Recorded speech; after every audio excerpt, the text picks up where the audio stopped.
சொல்கிறார். அதுக்கு அவர் என்ன சொல்கிறாரு, அவர் பள்ளிக்கூடத்துக்கே போகாதவர், தமிழே தெரியாது. அவரை கூட்டிகிட்டு வந்து கேட்டால் எப்படி அதுக்கு விளக்கம் சொல்ல முடியும் அப்படின்னு அதுக்கு பதில் சொல்கிறாங்க.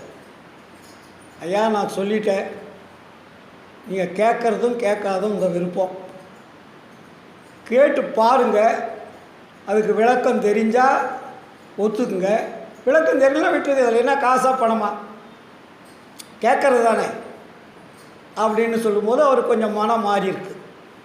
உடனே சங்கராச்சாரியார் அதுக்கு ஏற்பாடு பண்ணுறாரு. ஏற்பாடு பண்ணோடனே வள்ளலாரும் சங்கராச்சாரியாரும் பேசுகிறாங்க. அப்போ சமஸ்கிருத நூலை வள்ளலார் கொடுக்குறாரு. வள்ளலார் பார்த்தோடனே இப்படி எடுக்கிறாரு, இப்படி பார்க்குறாரு, மூடி வச்சிட்டார். அவர் என்ன கேள்வி, என்ன சந்தேகம் என்பது வள்ளலாருக்கு தெரிஞ்சு போச்சு. அவர் எந்த எழுத்துக்கு விளக்கம் கேட்குறாரு, எது அவருக்கு சந்தேகம் என்பது வள்ளலாருக்கு தெரிஞ்சு போச்சு. தெரிஞ்சிட்ட உடனே வள்ளலார் அந்த சமஸ்கிருதத்துக்கு விளக்கம் 2-3 விளக்கங்களை கொடுக்குறார். ஒரு விளக்கம் மட்டுமல்ல, 2-3 விளக்கங்கள் கொடுக்குறார். கொடுத்துட்ட உடனே அதனுடைய உட்பொருளை பார்த்து சங்கராச்சாரியார் ஆனந்த கூத்தாடுறார்.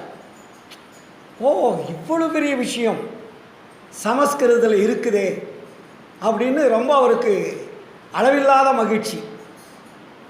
உடனே அவர் என்ன சொல்கிறார், அதுக்கு பதில், அப்போது உலகத்துக்கே சமஸ்கிருதம் தான் தாய்மொழி அப்படின்றார் சங்கராச்சாரியர். உலகத்துக்கே தாய்மொழி சமஸ்கிருதம், உலக மொழிகளுக்கெல்லாம் தாய்மொழி சமஸ்கிருதம் தான்றார். வள்ளலார் ஆமாம் உண்மைதான்னார். அதை மறுக்கலையே, உண்மைதான். ஆனால் தாய் ஒன்று இருந்தால் தந்தை ஒன்று இருக்க வேண்டும்.